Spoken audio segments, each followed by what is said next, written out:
હિન્દુ પુરાણોમાં ગૌતમ બુદ્ધનું સ્થાન શું છે? શું એ એક દિવ્ય અવતાર છે કે પછી લોકોને ગેરમાર્ગે દોરનાર? આ એક એવો ગૂંચવાડાભર્યો સવાલ છે જેણે સદીઓથી ઇતિહાસકારોને વિચારતા કરી દીધા છે. તો ચાલો આજે આપણે આ જ રહસ્યના મૂળ સુધી પહોંચવાનો પ્રયત્ન કરીએ. હવે મોટાભાગે એવું જ માનવામાં આવે છે, અને આપણે બધાએ સાંભળ્યું પણ છે, કે હિન્દુ પુરાણો તો ગૌતમ બુદ્ધના જન્મના સદીઓ પહેલાં લખાઈ ગયા હતા. આ એક સામાન્ય ધારણા છે. પણ જો એ વાત સાચી હોય તો પછી એક બહુ મોટો સવાલ ઊભો થાય છે, નહીં? કે 18માંથી લગભગ 16 પુરાણોમાં બુદ્ધનો ઉલ્લેખ શા માટે છે? આ વાત જ આખી ધારણાને પડકારે છે, અને અહીંથી જ આ આખું રહસ્ય શરૂ થાય છે. તો આ સવાલોના જવાબ શોધવા માટે આપણે ડૉક્ટર સુરેન્દ્રકુમાર શર્માના ઊંડાણપૂર્વકના સંશોધન પુરાણો મેં બુદ્ધનો આધાર લઈશું. ચાલો એમના વિશ્લેષણથી આ જટિલ ચિત્રને સમજવાનો પ્રયત્ન કરીએ. અને આ કોઈ નાની સૂની વાત નથી. વિચારો, 18 મહાપુરાણોમાંથી 16 પુરાણોમાં બુદ્ધનો ઉલ્લેખ મળે છે. ખાલી માર્કંડેય અને વામન પુરાણ જ અપવાદ છે. આ આંકડો જ આપણને વિચારવા પર મજબૂર કરી દે છે કે આખરે આની પાછળનું કારણ શું હોઈ શકે. તો ચાલો આ કહાણીના એક પાસાથી શરૂઆત કરીએ. પહેલાં એ જોઈએ કે કઈ રીતે પુરાણોમાં બુદ્ધને એક દિવ્ય અવતાર તરીકે ખૂબ જ ઊંચું સ્થાન આપવામાં આવ્યું છે. બ્રહ્મપુરાણનો આ શ્લોક જુઓ. અહીં બુદ્ધને સીધા જ વિષ્ણુના રૂપ તરીકે નમસ્કાર કરવામાં આવ્યા છે, અને એ પણ કોની સાથે? રામ અને કલ્કી જેવા મોટા અવતારોની હરોળમાં. આ સ્પષ્ટપણે બતાવે છે કે એમને દિવ્ય સ્થાન આપવામાં આવ્યું હતું. અને વાત અહીં જ નથી અટકતી. પદ્મપુરાણ તો આનાથી પણ એક ડગલું આગળ જાય છે. એ તો વિષ્ણુના 10 અવતારોની જે યાદી છે એમાં બુદ્ધને સ્પષ્ટપણે 9મા અવતાર તરીકે ગણાવે છે. આનાથી વધુ સ્પષ્ટ સમર્થન બીજું શું હોઈ શકે, ખરું ને? પણ અહીંયા જ વાર્તામાં એક મોટો ટ્વિસ્ટ આવે છે. જે પુરાણો એક તરફ બુદ્ધની આટલી પ્રશંસા કરે છે, એ જ પુરાણોમાં બીજે ક્યાંક એમની એકદમ કડક શબ્દોમાં નિંદા પણ જોવા મળે છે. હવે આ કેવી રીતે શક્ય બને? આ વિરોધાભાસ જુઓ કેટલો સ્પષ્ટ છે.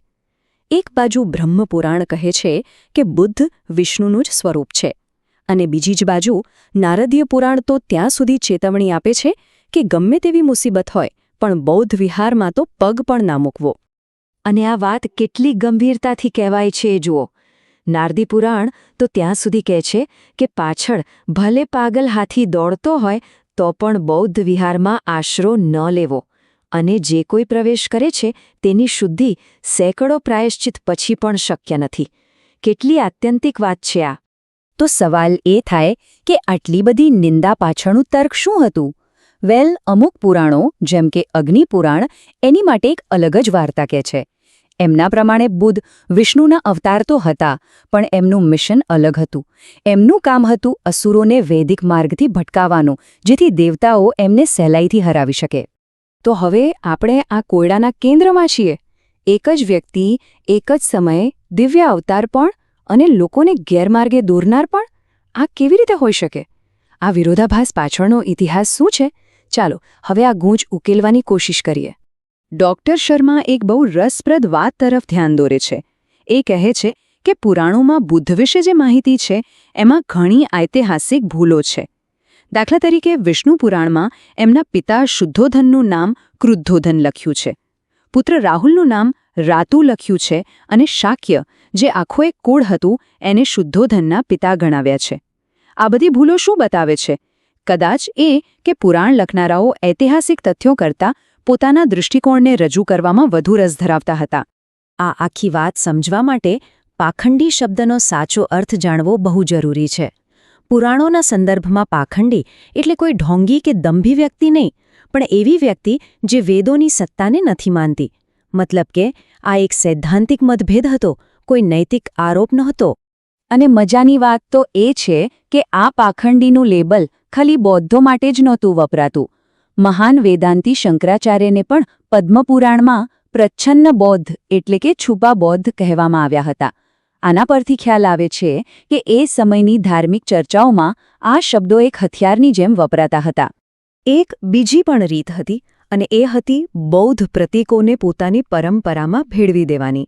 જેમ કે વાયુપુરાણે શું કર્યું એમણે બૌદ્ધો માટે અત્યંત પવિત્ર એવા બોધિવૃક્ષને હિન્દુઓના પવિત્ર પીપળાના વૃક્ષ સાથે જોડી દીધું. અને એટલું જ નહીં, એવો દાવો પણ કર્યો કે એમાં તો બ્રહ્મા, વિષ્ણુ અને શિવનો વાસ છે. આમ એક બહુ જ મહત્વપૂર્ણ બૌદ્ધ પ્રતીકને હિન્દુ ધાર્મિક વિધિઓ સાથે સાંકળી લેવાયું. તો અત્યાર સુધી આપણે 2 ચિત્રો જોયા, એક મહિમામંડનનું અને બીજું કડક નિંદાનું. પણ શું આ 2 અંતિમોની વચ્ચે કોઈ ત્રીજો સાવ અલગ દૃષ્ટિકોણ પણ હતો? ચાલો એ પણ તપાસીએ. કાશ્મીરમાં લખાયેલું નીલમત પુરાણ એકદમ અલગ જ વાર્તા કહે છે. એ બુદ્ધને ખાલી અવતાર નહીં પણ જગતગુરુ તરીકે સન્માન આપે છે. અને જુઓ એ શું કહે છે, એમના જન્મદિવસે એમની મૂર્તિઓને સ્નાન કરાવવું, ભિક્ષુઓને વસ્ત્રો, ભોજન અને પુસ્તકોથી સન્માનિત કરવા, આ તો ઉજવણીની વાત છે. આ દૃષ્ટિકોણ ખરેખર બહુ મહત્વનો છે, કારણ કે એ બતાવે છે કે બુદ્ધ પ્રત્યેનો અભિગમ આખા ભારતમાં એક સરખો નહોતો. કાશ્મીર જેવી જગ્યાએ એમને કોઈ સંઘર્ષના પ્રતીક તરીકે નહોતા જોવામાં આવતા, પણ એક આદરણીય જગતગુરુ તરીકે અપનાવવામાં આવ્યા હતા, જેમનો જન્મદિવસ પણ ધામધૂમથી ઉજવાતો હતો. તો આ બધી અલગ અલગ, ક્યારેક એકબીજાથી તદ્દન વિરોધી વાર્તાઓ આપણને શું શીખવે છે? કદાચ એ જ કે જ્યારે કોઈ સમાજ નવા અને શક્તિશાળી વિચારોનો સામનો કરે છે, ત્યારે તેની પ્રતિક્રિયાઓ પણ અલગ અલગ હોય છે. ક્યારેક એ વિચારોને આત્મસાત કરી લેવાય છે, તો ક્યારેક એનો વિરોધ થાય છે. આ પ્રાચીન કથાઓ પરથી આજે પણ આપણે કંઈક શીખી શકીએ છીએ કે જુદી જુદી માન્યતાઓવાળા સમાજ એકબીજા સાથે કેવી રીતે તાલમેલ બેસાડે છે.